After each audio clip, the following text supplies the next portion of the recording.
योगियों के लिए हर क्षण एक नया साल है, क्योंकि वो वर्तमान में रहता है,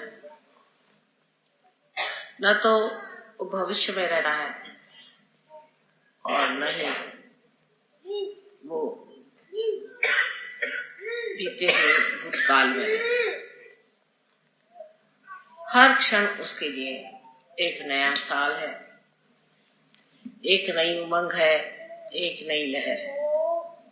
जैसे कि समुद्र के तैरते हुए हर क्षण कोई समुद्र के प्यार से उछाला जाए, उसी प्रकार हर एक सहयोगी को आनंद, प्रेम, शांति का आह्लाद मिलते रहता है। बस बात यह है कि क्या हम तैरना सीख गए हैं या नहीं।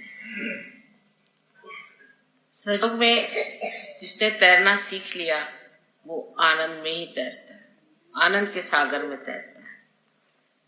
सहयोग में अगर कोई दोष है या त्रुटि हो तो इतना ही है कि पार होने के बाद बनना पड़ता है। बगैर बने सहयोग हाथ नहीं लगता। माने आपको पानी में उतार दिया, लेकिन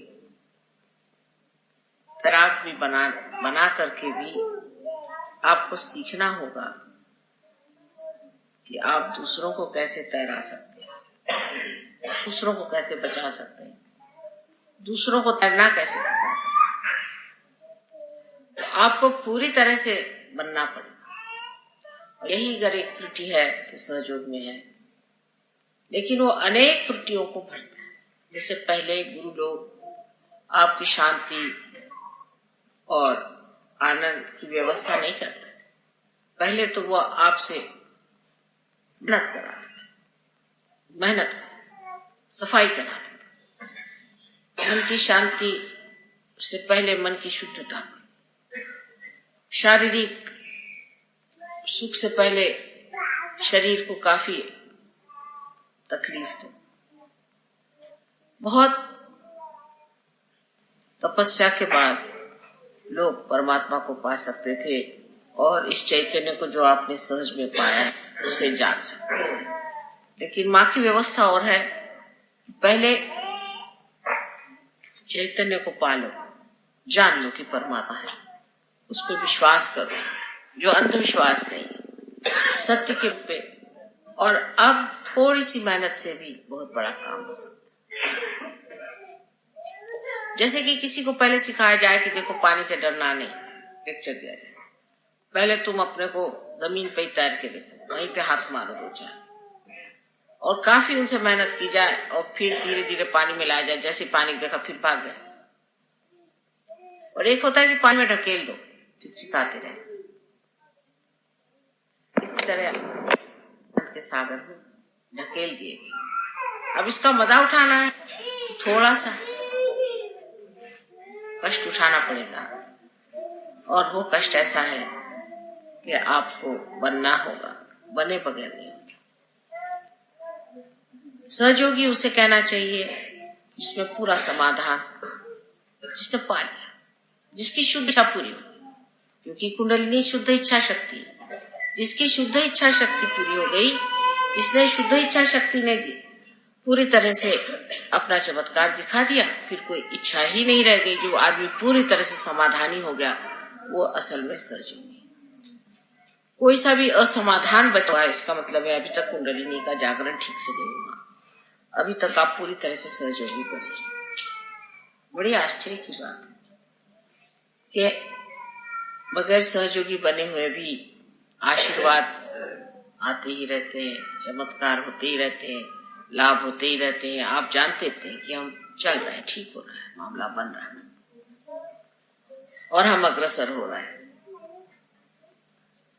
लेकिन सहयोगी का सबसे बड़ा आशीर्वाद यह है कि उसमें देने की क्षमता आ जाती है। वो देता है, और देता ही नहीं है, उस देने का जो आनंद है, जो कि बहुत ही अनूठा आनंद है, उससे वो उपभोगता है। वो आनंद आप किसी संसारिक चीजों से कभी पा ही नहीं सकते।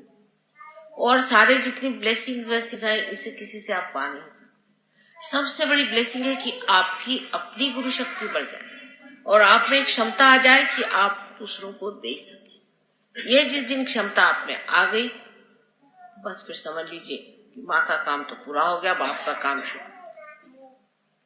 ऐसी जब तक दशाएं आती तब तक मेहनत करनी होगी और बनना।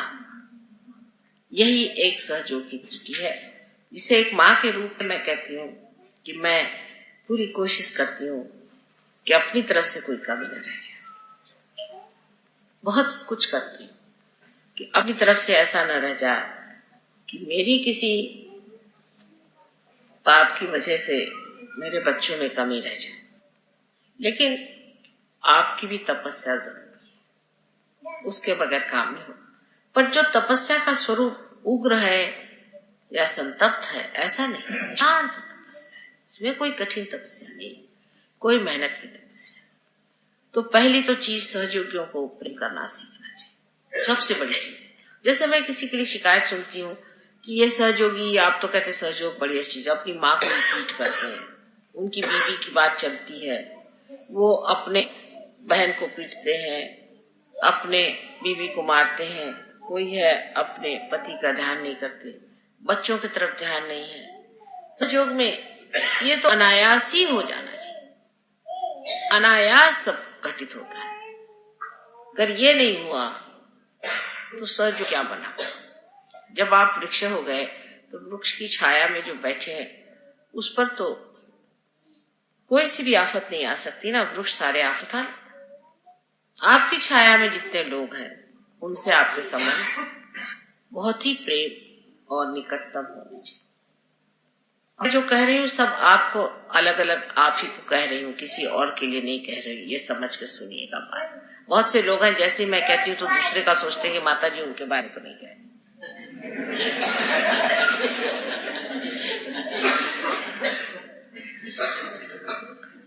तो अपनी ओर ये देना चाहिए कि माँ हम सबको अलग अलग प्यार करती है,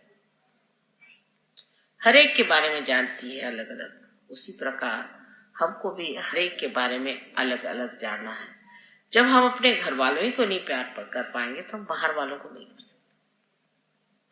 घर वालों की जरूरतें मानते हैं, बहुत से लोग पार भी नहीं हो सकते, उनमें त्रुटियां होंगी, लेकिन उनकी जो जरूरतें हैं उसे करें। पार की भी बात वो तभी माने जब आप में कोई अंतर देखें। अगर आप डंडा लेके कहें तुम पार क्यों नहीं होते और तुम सहयोग में क्यों नहीं आते, तो कोई नहीं सहयोग में। उल्टे ये तरीका सहयोग का नहीं है। सहयोग का तरीका है कि अपने पहले आदर्श से, अपने स्वयं व्यक्तित्व से दूसरों को प्रभावित। जब दूसरा प्रभावित हो जाएगा तो धीरे धीरे उसे सोच में लाओ। कोई ठेल ठाल के आप ले भी आए, समझ लीजिए ढकेलते हो, वहां से ले आए किसी को बिठा दिया, क्या वो पार हो जाएगा? ये आप ही बताओ। पूर्ण स्वतंत्रता में उसे आना होता है। आज नहीं कल ठीक हो जाए। तो ये ख्याल रखना चाहिए कि जब हम बन रहे हैं तो हमारे साथ अनेक बन रहे हैं, और वो जो अनेक है उनकी दृष्टि हमारे ऊपर है। हम कैसे बन रहे हैं ये बहुत जरूरी है। और इसमें ये बात नहीं, समझ लीजिए आपके कोई गुरु हो, रियलाइज सोल भी हो, तो वो बेचारे अपनी ही मेहनत से जो कुछ करना है करते हैं, आपसे नहीं कहेंगे कि आप भी कुछ बनिए। कहेंगे ये तो बेकार है ही, चलो बस हमको गुरु मान लिया, इसी में धरे समझो, अगले जन्म देखा जाएगा। लेकिन माँ ने जरा बड़ा काम निकाला है, वो चाहती कि हर एक को गुरु बनाना है, जरा कठिन काम और नहीं भी है। आप जानते हैं कि आप लोग सब बन रहे हैं, धीरे धीरे सब घटते जा रहे हैं, बनते जा रहे हैं। इसलिए जिस वक्त आप बन रहे हैं आप दूसरों का ख्याल बहुत करें। आपके अड़ोसी पड़ोसी सब लोग, सबको आप क्या माफ कर देते हैं? क्या आपने सबको क्षमा कर दिया?